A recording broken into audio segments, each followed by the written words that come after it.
We are now joined by John Harper. Harp has a column up on SNY.TV that points out that since Jacob deGrom bolted for Texas, Steve Cohen has committed a mere $359.7 million on guaranteed contracts. John, we can round that up to 360, but Harp, what's been the buzz in the baseball world about Cohen's recent spending spree?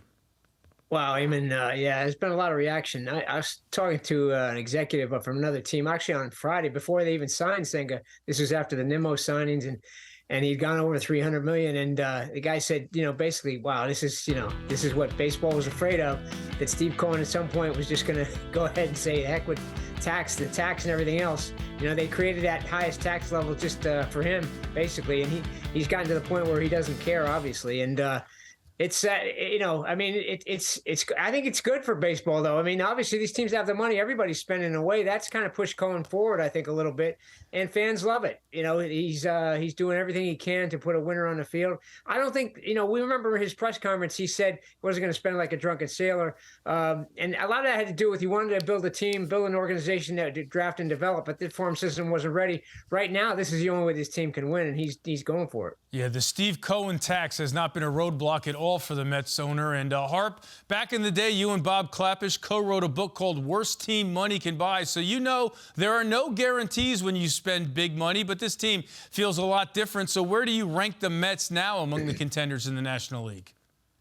Yeah, I mean, I'd put them right with anybody, really. Look what the Phillies did. The Phillies finished 14 games behind the Mets in the NL East last year, but they got hot at the right time. So more than ever now, with all these rounds of playoffs, it's a matter of getting in and getting hot at the right time. For the Mets, it was just the opposite. They got in, their big pitchers didn't deliver for them, they didn't hit. They were gone, but they got everything it takes to win. It's a lot like last year. It's really not, team's not going to be that much different, but I do think the pitching could be better. They only got, I think it was 34 starts out of out of Scherzer and deGrom.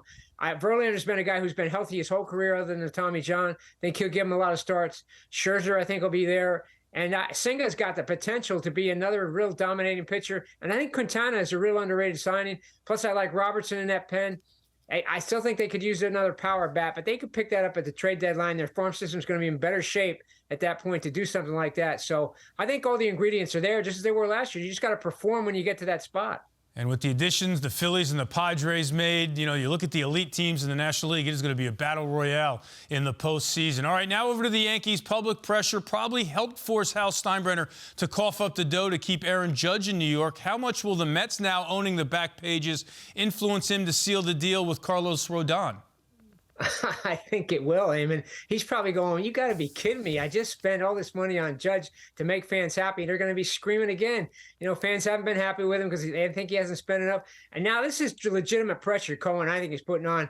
I mean, Hal can't sit there and watch the Mets spend all this money and think it's okay for him not to spend at the highest level. You got to get Rodon. I think that's an absolute must.